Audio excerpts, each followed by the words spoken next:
بسم اللہ الرحمن الرحیم۔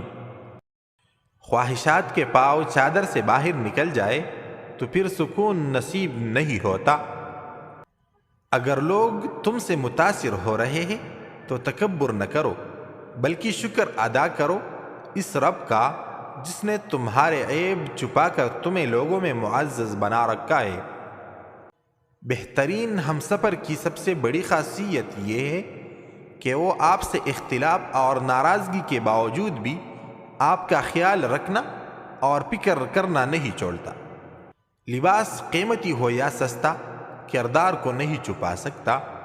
اپنے کردار کو اچھا کرو، ہر لباس میں اچھے لگو گے۔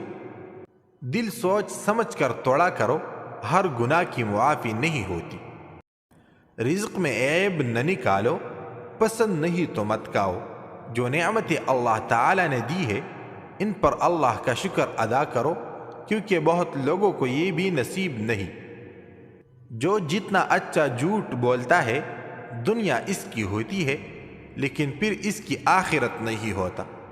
بندے کا بندہ بننا مشکل ہے، نہ پیر بننا مشکل ہے نہ فقیر۔ ٹھوکر بھی انہی کو لگتی ہے جن کو رب نے تامنا ہوتا ہے۔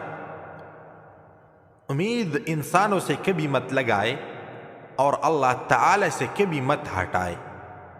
دونوں صورتیں یقین کی ہے، کوئی اللہ تعالی کے لیے سب کچھ چھوڑ دیتا ہے اور کوئی اللہ پہ ہی سب چھوڑ دیتا ہے۔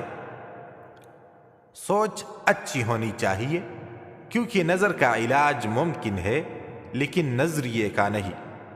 مختصر رہو لیکن مخلص رہو۔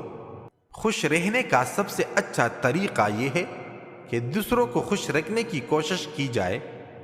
بیل بکریاں انسانوں سے زیادہ باخبر ہوتی ہے، کیونکہ چرواہے کی ایک آواز پر چرنا چھوڑ دیتی ہے اور انسان اپنے خواہش کی خاطر احکام الہی کی پرواہ بھی نہیں کرتا۔ لوگوں پر 3 احسان کرو۔ 1 نفع نہیں دے سکتے تو نقصان نہ کرو۔ 2 خوش نہیں کر سکتے تو رنجیدہ نہ کرو۔ 3 تعریف نہیں کر سکتے تو برائی نہ کرو۔ خاموش رہو، صرف خدا ہی ہے جو تمہارے دل کا بوجھ اتار دے گا۔